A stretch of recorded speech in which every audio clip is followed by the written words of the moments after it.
Hi, everyone.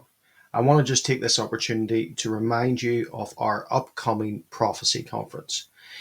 It happens on February the 28th, that's Friday, February the 28th at Le Mans House Hotel, Saturday, the 1st of March at Le Mans House Hotel, and Sunday, the 2nd of March at Victory Church Belfast on the Castlereagh Road. Now, if you can't make it in person, you can at this stage take an opportunity to purchase for $9.99 a streaming ticket through victorychurchbelfast.com. That's victorychurchbelfast.com. And we have great speakers on the conference or at the conference. We have Pete Garcia from Rev 310. We have Pastor Kurt Reed from Hope for Our Times and Midweek Maranatha. We have Lee Brainard from Soothkeep, Pastor Troy Brewer from ODX and Answers International, and we have myself just on there as well. So, guys, you get an opportunity to purchase a streaming ticket at www.victorychurchbelfast.com and be able to stream the conference live. But if you can, there's the opportunity to come along and partake in person February the 28th, Saturday the 1st of March, both at Le Mans House Hotel, and Sunday the 2nd of March at Victory Church Belfast. Ready? Let's do it. Okay, just for me. Okay, guys, welcome to the Prophetic Outlook. You can see our guest tonight. We've had him on before. This is Mondo Gonzales. You know, he's a presenter of Prophecy Watchers, pastor for so many years, archaeologist. He's basically Christendom's answer to Indiana Jones. So, without further ado, welcome, Mondo.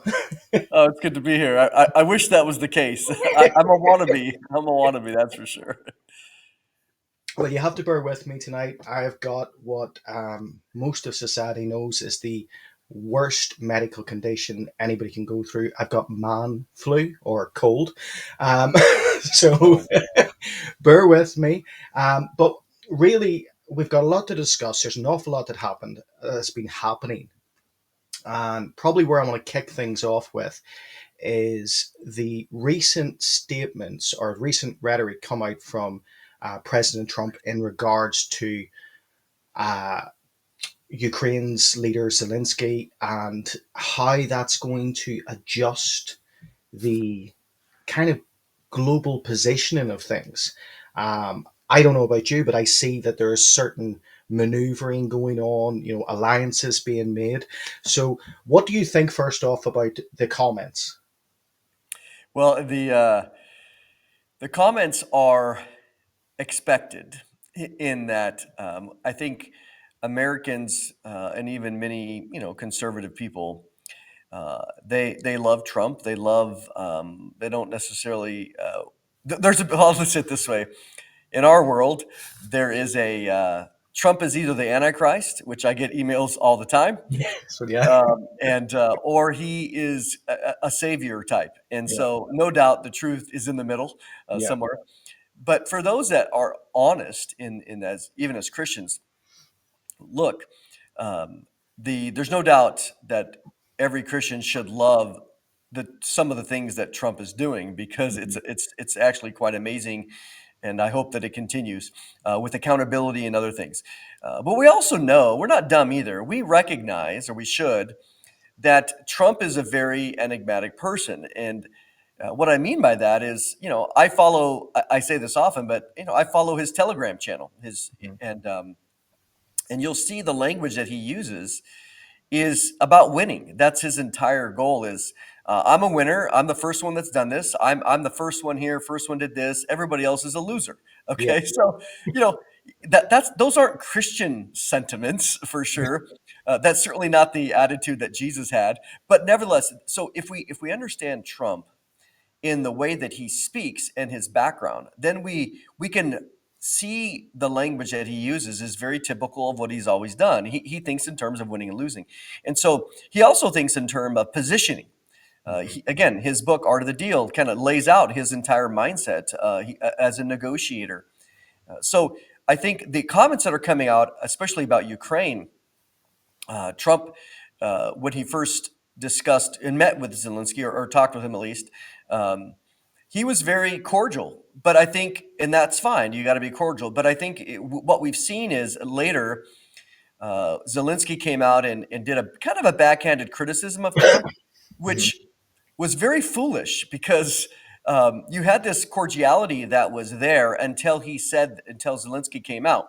And so as soon as he started saying that, Trump lashed back and said, here we have this guy that's a moderate, comedian, and he won't have he won't have elections, and so now Trump's calling him a dictator, and so what you saw there was also to say, look, Europe, you guys are whining and complaining. You had 3 years to fix this. Mhm. So, you guys aren't fixing it. And so again, Trump's mentality is I'm going to be the one that fixes it because you guys are losers. Okay. I mean, that's just the language and the mentality that he has. So he's keeping, as we know, he's keeping Europe on the sidelines. He's keeping Mhm. Zelensky on the sidelines. Interestingly, I'll meet straight with Putin. We're the power brokers here. And honestly, I think Zelensky has to be he has to be honest with himself in that he's not going to win the war. He couldn't win the war on his own. Mhm. He took hundreds of billions of dollars from the West, and some of it he's saying he doesn't even know where it is. And so, from an accountability perspective, uh, Trump and the rest of America has a right to say, "Hey, what's going on here?" And so, some of the tough language, I think, is appropriate. I think as well what we see Zelensky going now, moving to or meeting in Turkey. It's like all of a sudden now he's looking for an ally, Mhm. but I think he's desperate to hold on to power and other things, as we can see. But the comments, there's a lot of rhetoric, but there's also a lot of truth there. See, I'm like you. I kind of in the middle when it comes to Trump. I don't see him as a savior. I do not see him as the Antichrist, and I see him again off that same sort of, I guess, unction that he wants to win at everything. Mhm. But I also think that behind the scenes, nothing is going to stop prophecy unveiling. No man, no politician, or anything like that.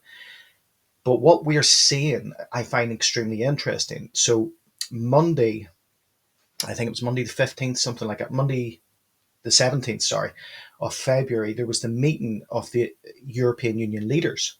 Mhm. And I found this incredibly interesting. And I said this to Tom Hughes that there were 10. Now, not trying to make a statement in here, but the 10 that were gathered, now two were European leaders, as in part of the EU, but the rest were country leaders that all fit into the second region of the Club of Rome map. The ten divisions. And I know you've spoken about this before. And I kind of want to pick your brain on this. Is he kind of not through intent, but through the fact that he is America first. He wants to have American jobs, the American economy booming. He wants to secure America from outside interests. But is that provoking the reshaping? Like Europe, for instance, we saw in response to J.D. Vance and his speech, European leaders who are so out of touch from the European population were all up in arms against this, and it makes me think that it's sort of garnering a different relationship that is probably more in line with the Club of Rome or the technocratic shaping of the world, what we would see as Revelation 17, the beast system, that sort of thing. What are your thoughts on that? No, I think you're exactly right that as we watch, we know the end, right? We know the end game with a lot of things as it relates to the beast system, especially coming out of Revelation 13. The political, economic, and religious components that are all spoken about there. So we also remember that prophecy in general is a snapshot. It's a portrait of a single moment in time generally. I think about like the birth of Jesus, Micah 5:2, being born in Bethlehem. All it says is that Messiah, that will be born in Bethlehem. Hmm. We don't know the details of a census, of how they were living in Nazareth and they had to come down and God moved the emperor of the world to accomplish the prophecy. So we don't get all those precursors or the buildup. We just know that at the certain time, this is what is there. So as we watch, what do we know? I think that it's quite clear from Daniel 9:26 and 27 that the and Daniel 2 and Daniel 7 as it relates to the beast kingdoms that The fourth kingdom we know is Rome. That's clearly Rome. And so the what's interesting about that final kingdom is that it comes in stages. We see that the two legs of iron, and then going down to, which was very strong, but the last really rendition of that, of the feet of the iron mixed with clay, it talks about it being less strong in some ways. So, but what it tells us as well is that that kingdom, that Roman kingdom, that Roman Empire kingdom, will be the final kingdom before Jesus returns, because we see that in Daniel 2, where it's very unique about the statue, and it says, "In the days of those of that kingdom, this mountain comes out of heaven, not made with hands, and destroys these Gentile kingdoms." Which, so if we look at context, we see that that final kingdom, all of those kingdoms, whether it was Nebuchadnezzar of Babylon, the Medes and Persians, Greece, or even Rome, they were all centralized around, or at least affected, the nation Israel. Mhm. That's crystal clear. So, whatever the final kingdom is, it is going to be centralized again around, not so much that it's based there. I'm not saying that Yeah, yeah. that it has influence there, just like the other kingdoms did.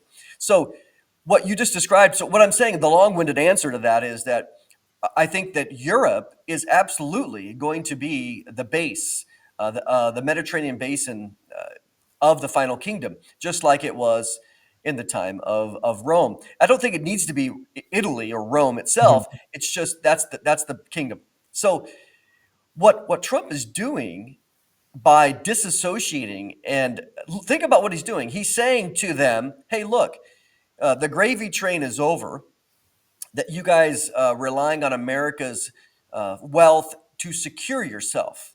That's no longer going to be the case. NATO being there, you need to step up and increase your percentages. Preferably up to 5% of your GDP, like Northern Ireland, where you're at. I mean, Yeah, 0.2% yeah. is so it's pretty low, and so they haven't needed to do it.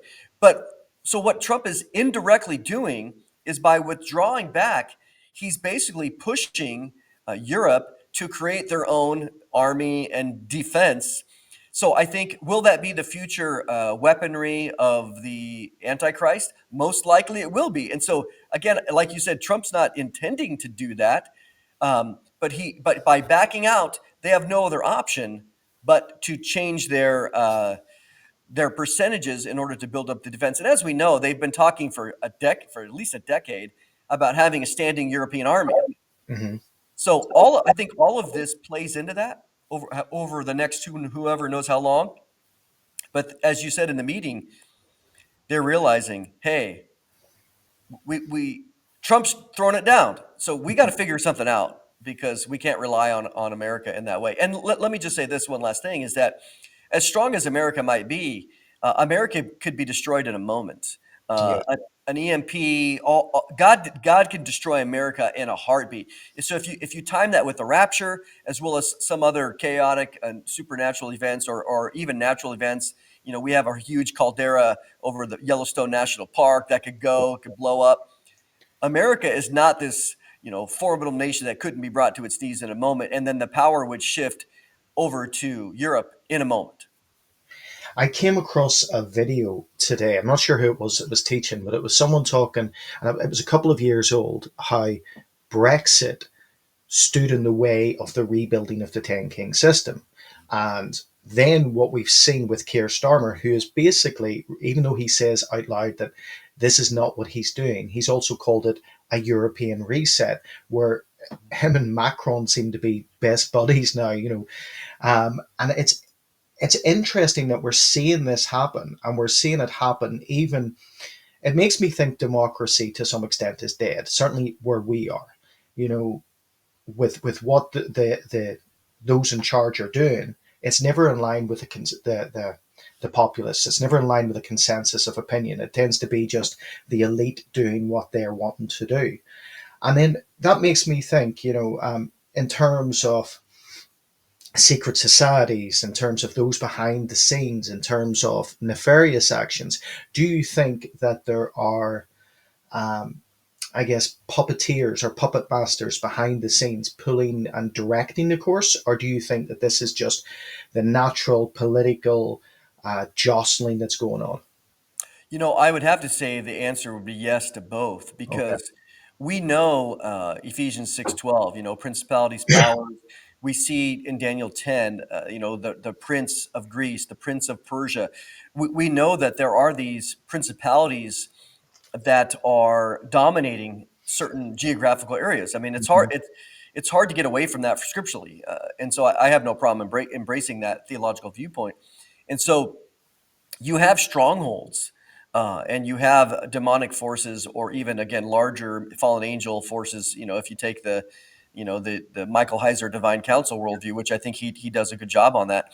And so in that regard, Satan always has puppets. We know, for example, in Acts 4, 27, 28, where God prophesies, or Peter says that God had predestined the the death of Jesus, but God was able to accomplish this predestination of the death of Jesus through people, through the Gentiles, through the Rome, through the Jews, and through others. And so we know that God's plan is at work. It will always be accomplished, and God allows certainly a lot of leeway as it relates to Satan and his minions and his kingdom to accomplish these things. And there's no doubt that Satan wants that beast kingdom, and he's working towards it. So I have no problem seeing many of these people, all of them. I mean, it's pretty rare that you have, the leaders of Europe, or even again in our country, not never, but it's rare to have solid Christians who love the Bible, who are truly born again,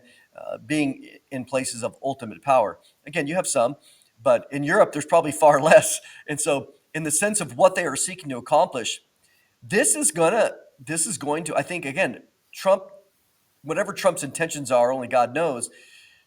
But his actions are leading to what I think over the next however long few years, for sure, he is going to indirectly strengthen Europe. Yeah, yeah. It makes me think as well. That we're heading towards a Revelation 13 scenario at some stage, and there will be the Antichrist, and then there will also be the false prophet. And when I think about that in terms of today, we look at Pope Francis, and I'm not saying he's the false prophet or anything like that, but we look at where he is at right now, and there's headlines about his health and his and where he's sort of sitting with that. But then that also falls into a non-biblical prophecy from here, St. Malachi's prophecy. And I don't know if you sort of lend any weight to that. I know it's not a biblical prophecy, but obviously the Vatican had put some sort of weight behind that. I remember listening to Malachi Martin back in the 90s. He was on Art Bell's program, and talking about the prophecy of the popes. And of course, as we know, in Tom Horn does a lot in his book Exo Vaticana, a very, very good book of research. And so, it's hard to, of course, it's not scripture, but I will say this, that uh, according to at least the straightforward reading before all this happened, going back to Benedict, Hmm. in that um, Benedict and possibly certainly Francis was going to be the last pope. And Yeah. so, which now, if Francis dies, then that prophecy would seem to be either misunderstood, or maybe it's not a prophecy, or maybe it's not legit. But nevertheless, this prophecy goes back a long way. I mean, many, many, many, many popes before, so it's not like it was just given. So I thought about the same thing. I thought, okay, this will be interesting to see what comes to play, because we do know this, that there's a big contrast between Benedict and Francis, in Yeah. that Benedict was very theologically conservative, Hmm. and he was, obviously he was one of the first popes in 600 years to retire Hmm. without dying and then being, replaced. But Francis has gone, I mean, he's one of the most liberal ever. World order, climate change, totally contradicting church canon law. I mean, I don't believe in the church canon law is accurate, but I can just tell you what it says. Hmm. And so you see a lot of conservatives within the church that do not like him. Now, going back to the comment though, I would not be surprised if the next pope. I mean, honestly, I don't think Francis is going to survive that long. Hmm. Uh, at least for years and years and years. But there's no doubt that I do lean in the idea that the Pope will most likely be the false prophet, Yeah. because and what we see now is, even as liberal and worldly as this Pope is, um, people still basically adore, maybe not worship would be strong, venerate, Hmm.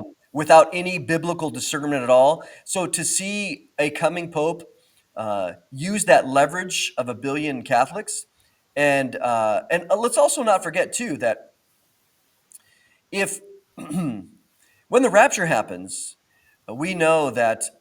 Do I believe some people who are saved that still are part of the Catholic Church? I do. I think that there's probably some people in there saved for sure. Hmm. Um, the as a Catholic, as a Catholic theology, I think that Catholic theology in its formality is completely satanic. It denies the gospel itself by Yeah. faith. Yeah. But when you're going into the pew and you're talking to the average person that doesn't really get into all the minutia of Catholic theology or canon law, um, I have no doubt believing that God could save some if they put their faith and trust in Jesus. Okay, so all that being the case, so let's fast forward for a moment. The rapture happens. All believers on earth are removed. Hmm. So that would include from every stripe, and so that would include some even Catholic people, that are true followers of Jesus. God knows. Okay, so what that does is that leaves anybody that's left, which will probably most of Catholicism.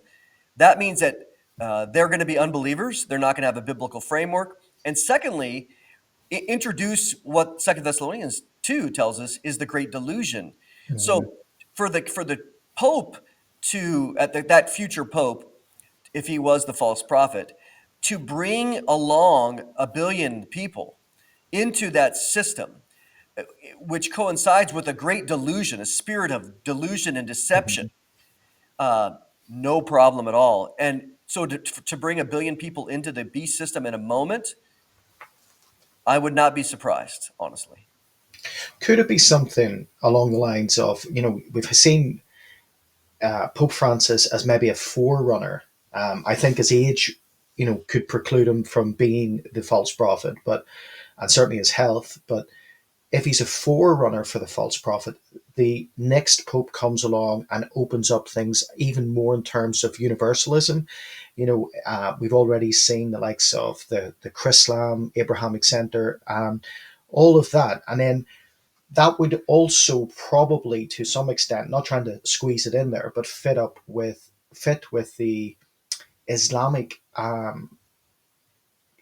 eschatology in terms of the Mahdi. The Mahdi coming along, how could he be accepted? Well, if he's accepted off the back of those who were really extremists being wiped out in terms of Ezekiel 38 and 39, then who is left are that maybe not so committed to the Islamic way, but Islamic by culture. And then you've got the Christian, or sort of the Catholic element that have been ritualistic Catholics, but not Christian by culture. The rapture's happened, and then you see them come under the umbrella of this false prophet. Would that be a scenario that? Oh, no problem. Because again, when we add in that this false prophet, according to Revelation 13, is doing miracles. He is doing major supernatural miracles that are pointing people to the Antichrist, right? And Mhm. then which is ultimately pointing them to the dragon.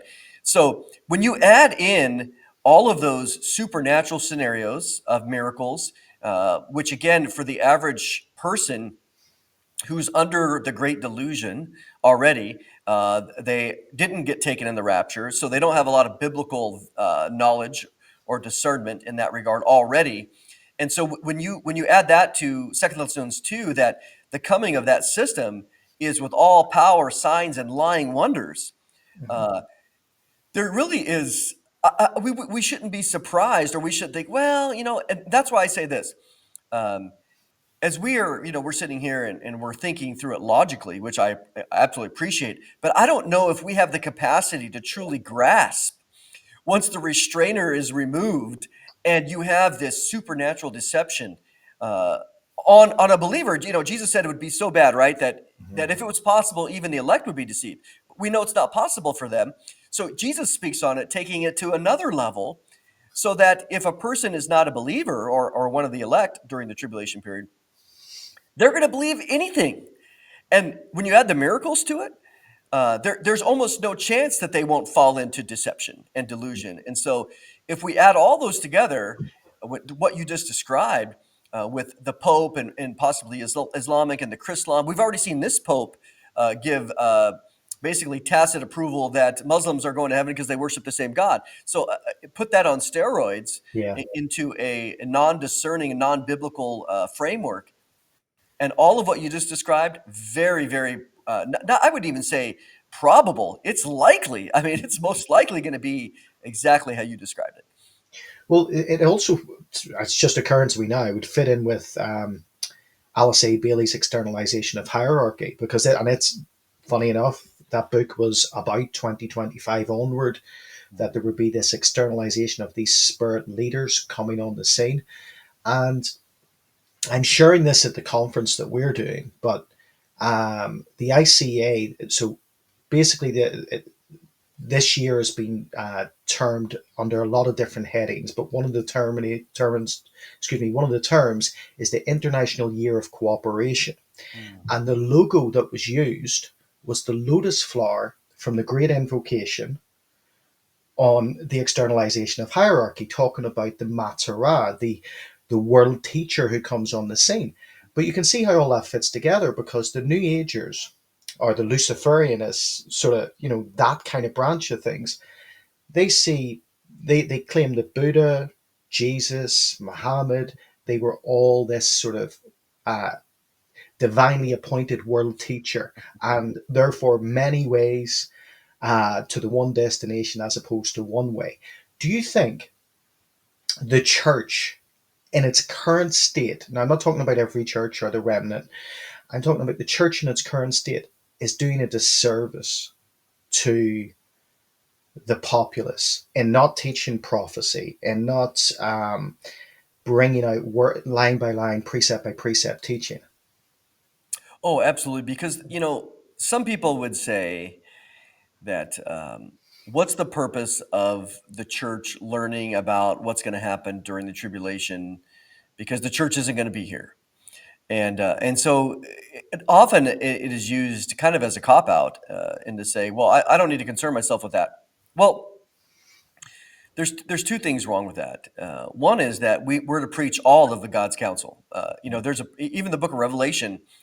1 verse 3 tells us that we're blessed if we read and we read and hear and keep the prophecies of the book of Revelation. Well, from chapter 4 on or 6 on, really, it's not involved with that, but yet there's still a blessing that is there. And I would say two things. Number one is that we're planting seeds as we teach prophecy. There's a lot of people that are listening Mhm. that most likely will be saved, or I hope will be saved after the rapture happens. We want them to be saved now, but if they refuse, the seeds are going to be planted, and they're going to be like, "Man, those guys were talking about a rapture or whatever," and they're gone.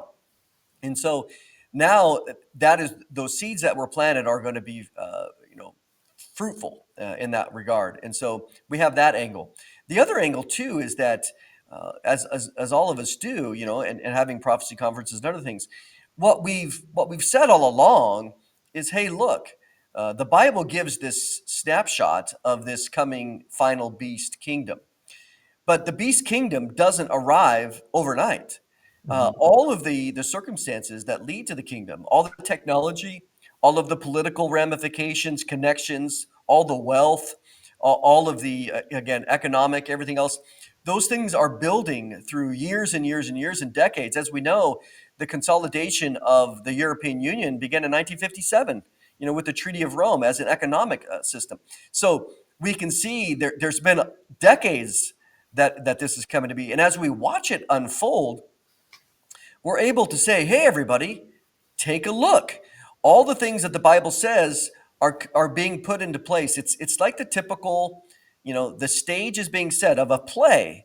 The play hasn't started, but you can go there, and if you were to go backstage, you could say, oh, well, there's the prop for that, and oh, look at that prop. They got it ready so that when the final play happens, they just bring it out. It's already prepared, it's already complete, it's already painted. So what we're seeing right now and what we're telling people is we're seeing we're seeing the evidence of the props and everything else of this final 7 year scenario. And pay attention, everybody. If those things are built and they're in place, it tells us that the play is about ready to start. And so I think for us, the church is doing a great disservice for those, at least those two reasons of not talking about the whole counsel of God. And even if they're, quite often I'll come across people and we'll have conversations and I'll point out things that are going on in the world. And there's this mentality that seems to sit into a lot of Christians right now where they just want to stick their head in the sand. They want to deny the environment that they're living in. But you mentioned the EU there, but even if you look at the European Union architect, Paul Henry Spack, and what he said, that send us a man, be he a god or devil, we will serve him. The mentality of the world is going in one way, and if you keep your head in the sand, you're completely ignoring the way the wind's blowing. Um, in terms of this, right? Let's move and shift to the Middle East. In terms of the preparation of things and the way things are being developed, um, there's the Abraham Shield plan. Now I know that there's Trump's plan that America will take over Gaza and it'll be the Riviera of the Middle East, but there's Right. also the Abraham Shield plan, which I personally think with Trump that was hyperbole to try and get people to the table to negotiate. But with the Abraham Shield plan, one of the things that makes me kind of worry about that is the thought of it being in the plan. It talks about Gaza being turned into a technocracy. Talks about it being cashless, and that makes me think another testing ground for the beast system. I don't know what you think. No, no, there's no doubt that we already have these testing grounds for the technology because we know again that the beast system, in order for it to be successful, it needs it's a technological system, and this isn't anything surprising. Klaus Schwab, from the World Economic Forum, in his books, The Fourth Industrial Revolution and The Great Reset, he lists in the appendices over 21 different technologies of how those technologies will be utilized in order to accomplish their final globalist empire. So, Hmm. this isn't a surprise. And so, what we're seeing again right now is all of these systems being put in place. And so, when we think about the smart cities, 15-minute cities, or you go, if you, for example, there's a book written by Kai-Fu Lee on Hmm. it's called the AI Superpowers, and in there, which was the book's a couple of years old, but he's describing in there that when he's Chinese and he's got his PhD in artificial intelligence and blah blah blah, and he goes, yeah, when I go visit China, he goes, I go to certain cities and they've been cashless for 10 years already, Yeah. 100% cashless using the different apps. And so he goes, you go there with cash, you'll get nowhere. And so the in that sense, to see Gaza as a potential another test case would not be surprising at all. In their idea, will it be accomplished? I'm very skeptical. Hmm.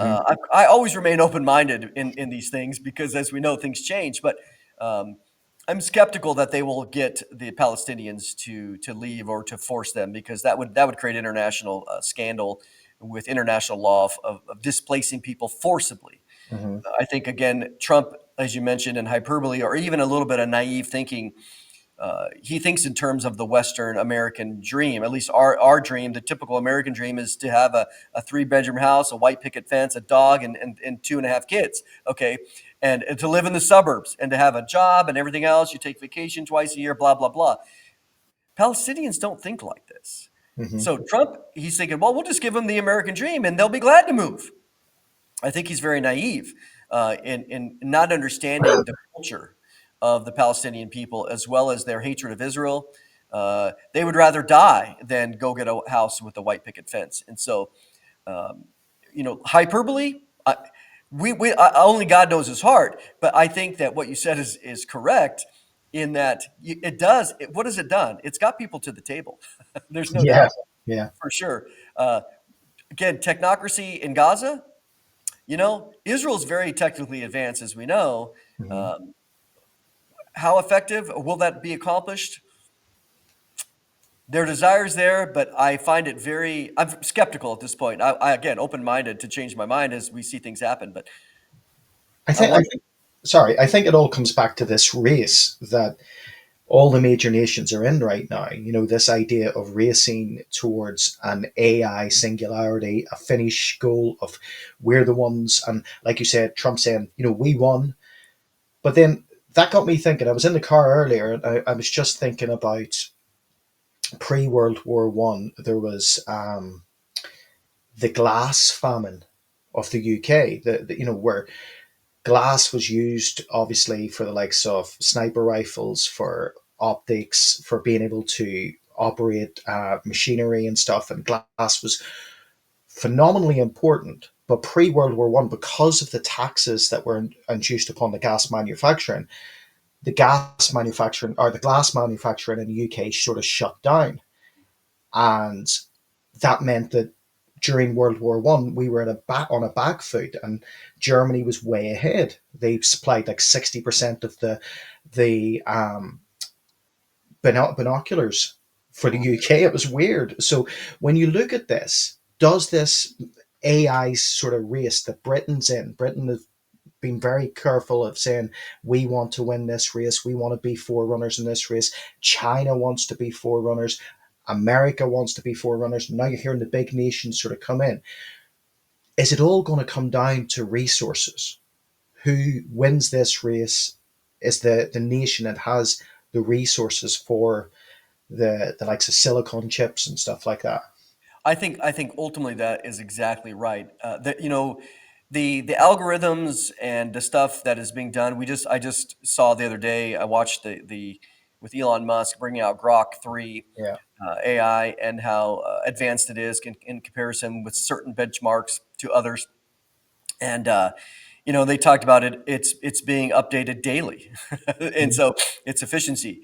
And of course, for them, they were able to crunch the numbers based on their basically resources of having 200,000 computer chips Mhm. in various, in a warehouse, basically, running, computing all the information, because this particular one, of course, is drawn into the internet. And so they did several things to show right there at the moment. Let's see how fast this is, but let's also see the information it gets.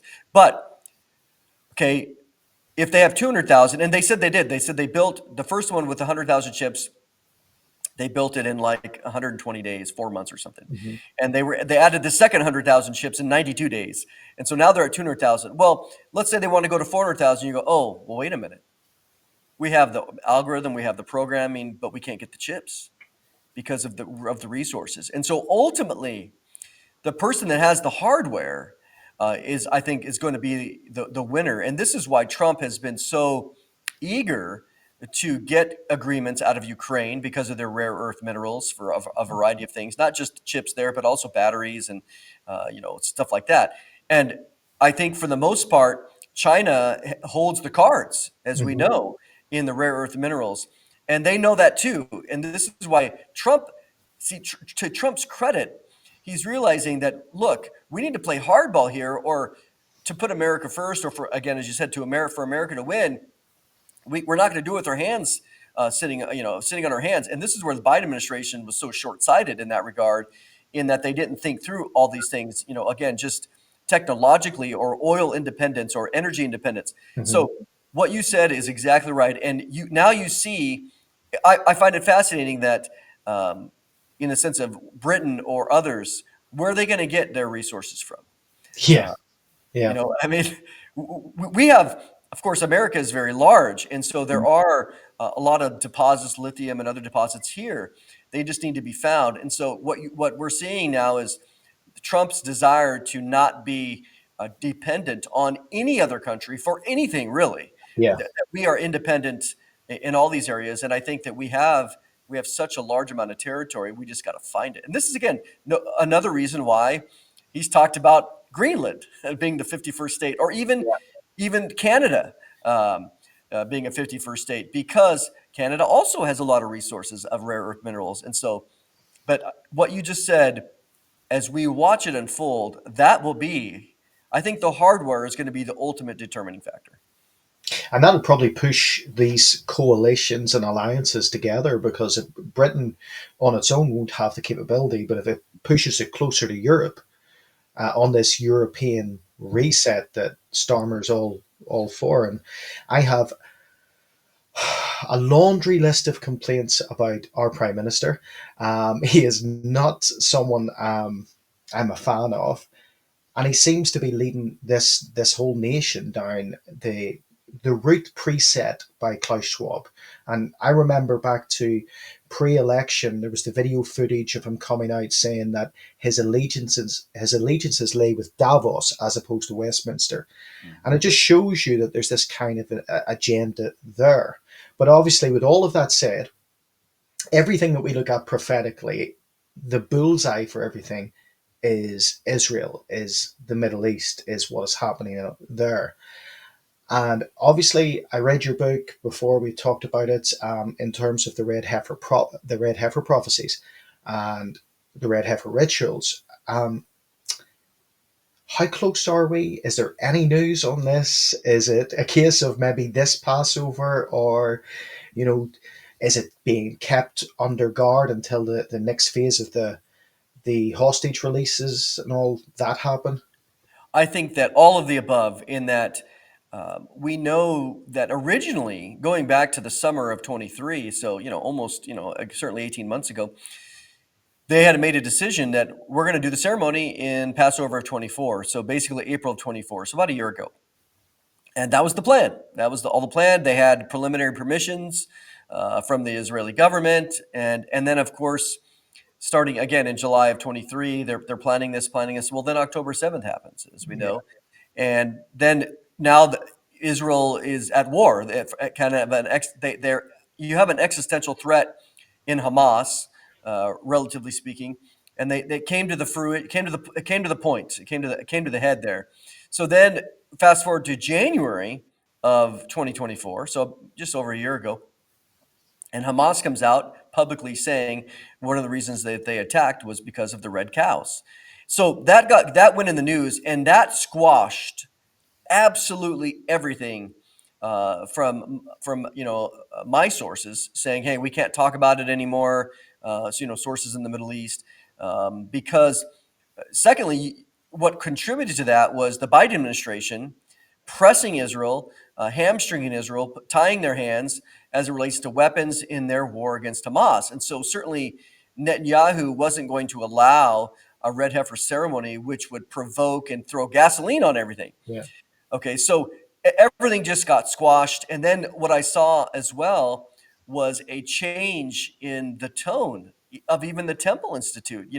I've watched them for a long time on their Facebook pages and the way they were discussing things. And so you could see them where it was all gung ho, let's do it. Woohoo, here we are, Passover's coming. To, well, we want to do it when everybody's on board. We want this to be a joyous occasion. Mhm. We want all the rabbis to be in unity on this. Well, they never talked like that prior. They were just gung ho to do it, which is why, again, they spent over $700,000 to get these 5 cows. That's a lot of money. And so, but now uh, Trump's in. And so the mood, the optimism is beyond belief amongst the rabbis. Going back to even Trump's first administration and minting the Trump coin, Yeah. with him calling him a Messiah type, a Gentile Messiah type figure, not the Jewish Messiah, but Mhm. a Gentile Messiah, Isaiah 45, Cyrus, Yeah. and so now, there's articles by rabbis that are saying this is it. This is Trump.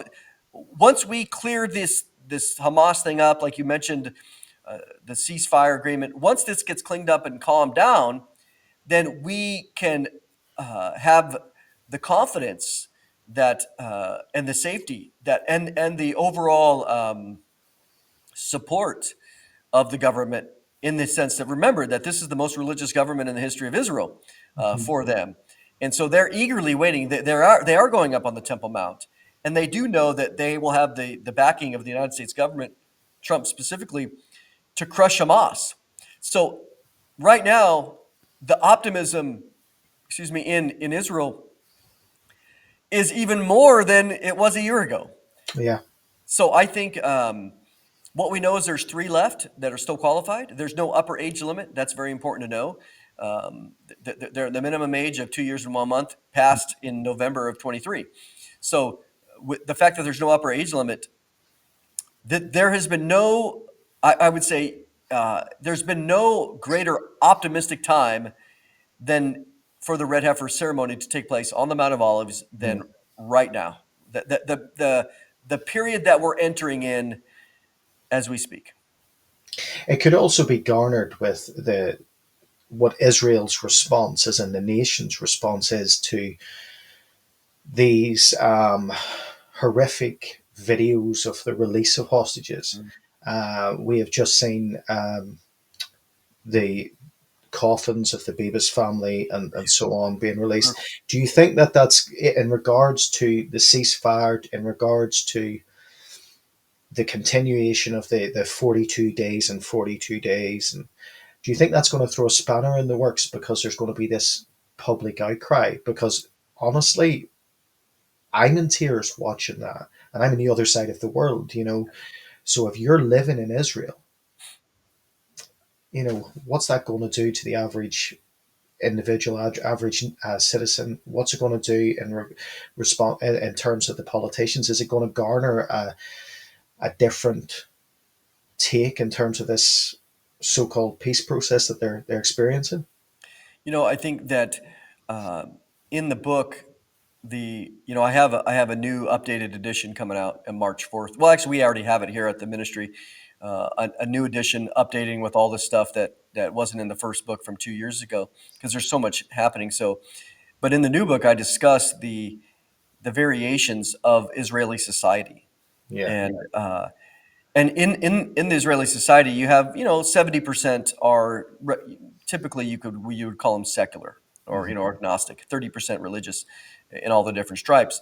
But even there, I was in Israel in 23, in May of 23, and while we were there, this was the time when there were massive riots, Hmm. the disunity that was happening in the land of Israel, especially against Netanyahu. Kind of Netanyahu has his own Trump leftists that hate him. And so there was all this disunity. And then when October 7th happened, it unified everybody, Yeah. because now, again, they recognize that, hey, yeah, we're fighting, but those guys want to wipe us from the river to the sea. So, in that regard, there's two elements here as it relates to Israeli society. One of them is that they they don't like the secular people often don't like the religious, because they believe that the reason why, again, why my daughter or my son or my brother was kidnapped and murdered and kept hostage was because of the red cows. That's because that's what Hamas said. And so the leftist narrative is pushing that it's because of the religious desire to build a third temple or whatever, going up on the Temple Mount is what causes to happen. So a lot of the very secular people in Israeli society, even though they don't like Hamas, they still are thinking, let's not throw gasoline on the fire. But at the same time, there's another contingent of Israeli society that looks and says, you know what? This is our land. This is unfair.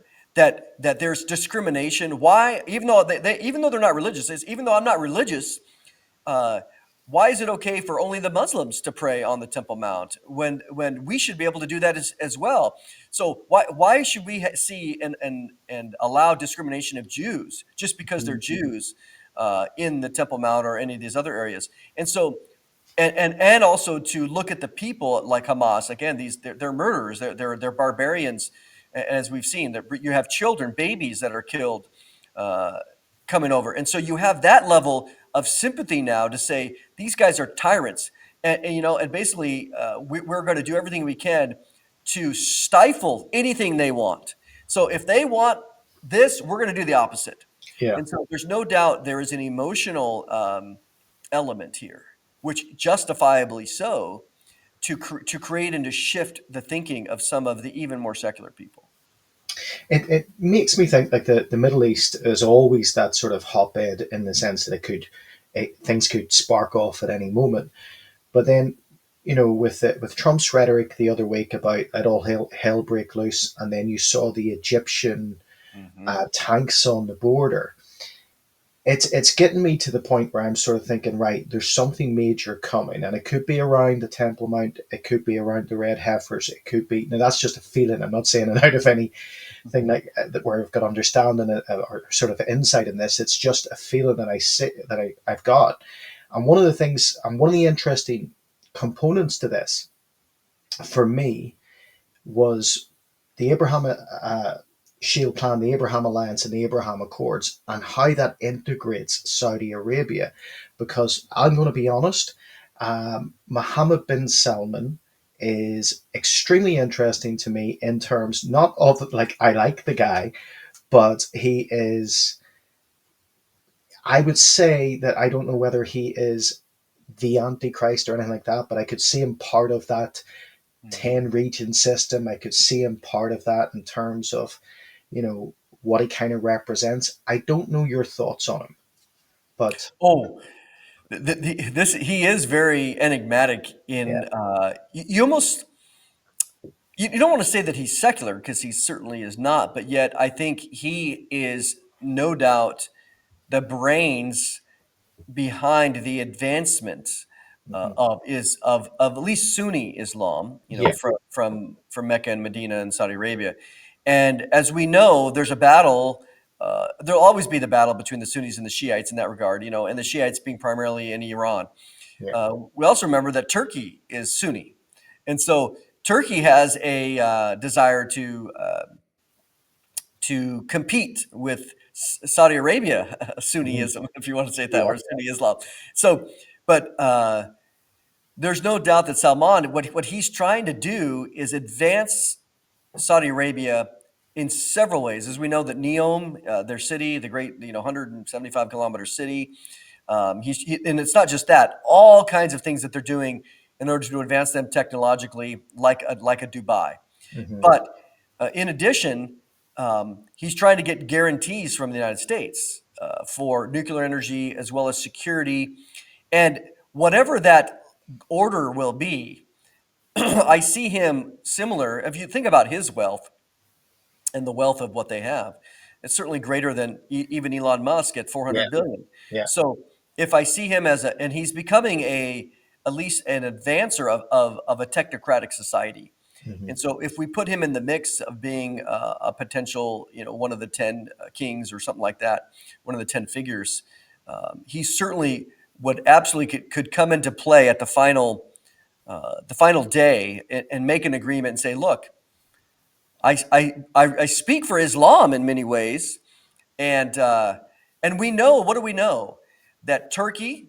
Now think about this: that Turkey, which is again Sunni, competing with Saudi Arabia, Iran, Shiite, competing with Saudi Arabia, and Russia, Magog, they're going to be wiped out. Hmm. So who's left? The only one left. There's going to be no competition then with Turkey anymore. You're going to have Saudi Arabia being left to hold the cards, and we see. I think we do see Saudi Arabia as Sheba and Dedan in Ezekiel 38 making protests about the attack against Israel. Hmm. Which again, would the Abrahamic Accords be finalized by then? But they don't get involved personally; they protest it. But at the end of the day, they stand holding the cards of Islam, Yeah. and which is representing a very non, in one ways, there's always going to be extremism, but a very openness to joining with the world. So I find this whole scenario fascinating that it wasn't there with his father, Hmm. but with him, and he's young. Okay, he's what is he? Maybe 35, 40, maybe. Um, but so that helps us understanding maybe possibly some timing aspects. But this whole idea absolutely plays right into the joining the coalition of a final empire. Also, I find it, and I'm one who I love looking at names and the meaning of names, and the etymology of his name, Salman, is peace and safety. And that Mhm. made it automatically, I'm not trying to add that in, but if you think of 1 Thessalonians 5:3, that when they're Yeah. crying out peace and safety, then sudden destruction comes in. And I just find him, he's not necessarily a good guy. We know that he's been behind um, disappearances of people, Yes. Journalists and stuff. journalists, yeah.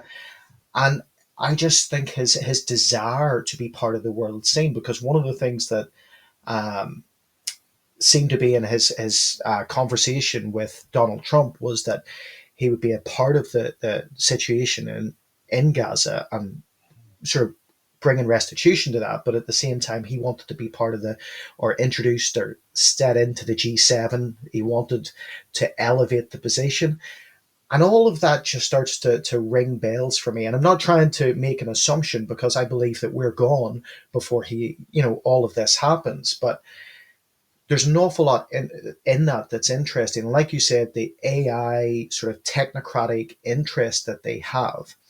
And I'll ask you, we'll make this the last sort of question on this. But on December 16th of last year, there was the Riyadh Declaration, and it was UN sponsored, and it was all about building the infrastructure for AI for this technocratic future. And Saudi Arabia were very clear that they want to be leaders in this, forerunners in this, and they want not national digital IDs, which we've kind of already started to get now. The UK have it this year. The US, I think there's a plan for May 7th that in terms of flights and so on, but a global digital ID, which I think is the next step up. Mhm. Um, do you think that we're going to see that global digital ID in the next few years, or do you think it's going to accelerate that fast? It's hard to know. I'll say I wouldn't be surprised by that because several things. Um, Having a digital ID is not the mark of the beast, Yeah, and so I would not be surprised that I think as Americans, um, we tend to be independent, as you might imagine. So it would be unlikely that we would join it at least, probably at least ever before the rapture, in my mind. Um, but on the other hand, other countries might say, "Hey, look, you want to come visit? You need the ID." And so, I hmm, mean, we do a lot of traveling, and so, in the sense of maybe connecting our coming, I mean, we know digital ID is coming everywhere, yeah, everywhere, every country, and they've been working on it for a long time. And again, as you said, it's already in motion. Australia is already there, and other places. And so, the ability to connect our United States digital ID with a global one, with passport systems and other things, would not be surprising, especially with all the AI technology coming. And so, in that sense, I see other countries saying, "Well, you can't come in here unless you have it," and then that'll be the breaker. And again, most secular people, I mean, we're Christians, so we're thinking with the biblical worldview and what it all might mean. A secular person's not going to care. They're going to be like, well, whatever. I mean, I yeah. guess I don't like being told what to do as an American, but all right, if I want to travel, then I have to follow your rules. But no doubt, going back to Saudi Arabia, they they they recognizing right now. I mean, they're spending 1.5 trillion dollars on technological advances that they began several years ago. Again, the city of Neom just being one of them, because they recognize that, especially with the new green mentality moving forward, which is a globalist idea. They recognize that oil will always be used, but it's at least not popular to be trending, right? So they realized, okay, with all of our wealth, let's build a technological society where we can contribute with AI and other areas. And so they are investing way more than so many other countries in this exact thing. So do I see them being part of the end game? Absolutely. And and if they're promoting tourism in their country like never before, and the digital systems. So at the end of the day, I would say this: the digital systems that we see, it's not a sin to have a digital ID. It's Hmm. not a sin to have a global digital ID. But those will be used 100%, I think, in the future for the coming mark of the beast, and all that that entails, and what it might look like, and being even connected maybe to a vaccine or something like that. So, will it be in the next few years? I wouldn't be surprised Hmm. uh, of that exact thing, just because look around, the momentum is there. It's Yeah. not stopping at all.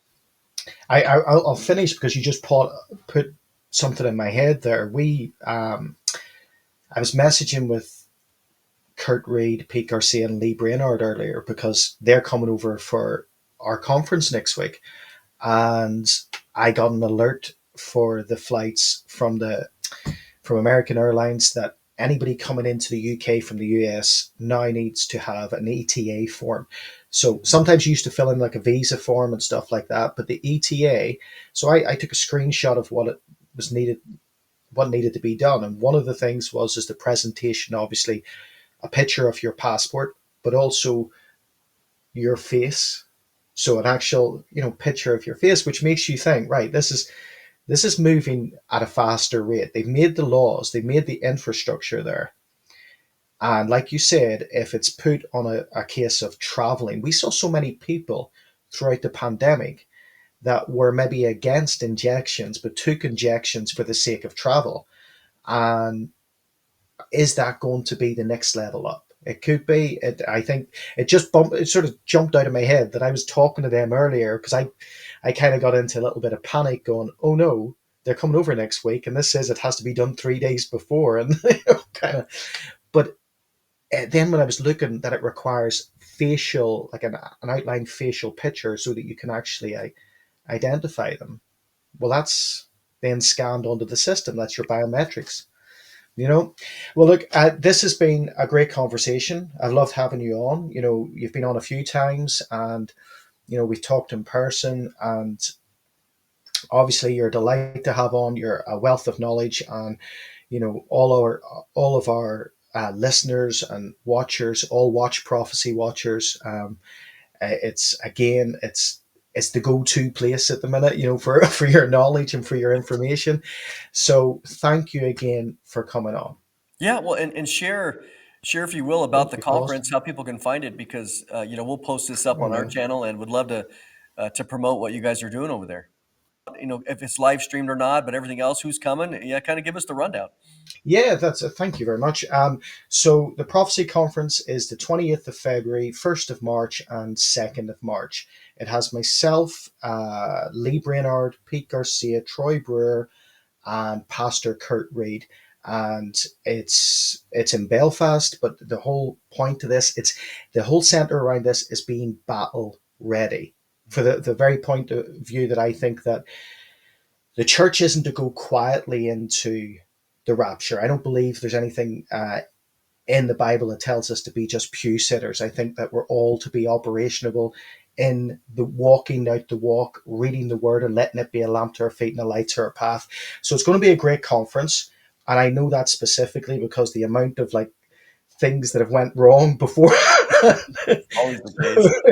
So if all that goes wrong, I'm expecting a fantastic conference. So Le Mans House in Belfast and Victory Church. So Le Mans House on the Friday and Saturday.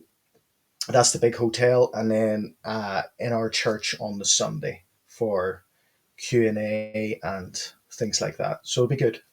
Is there a website to go to? Yes, if you go to www.victorychurchbelfast.com, you can also stream through the website. So there's a lot of people from around the world who are switching on to stream the Great. conference. So it'll be great. This is the wonderful thing about streaming is all these conferences around the world are awesome. So I mean, and no doubt that our audience knows all of you as well. So this is good. Well, again, thank you for coming on, and we'll have you on again soon. Amen. It's good to be Well, here.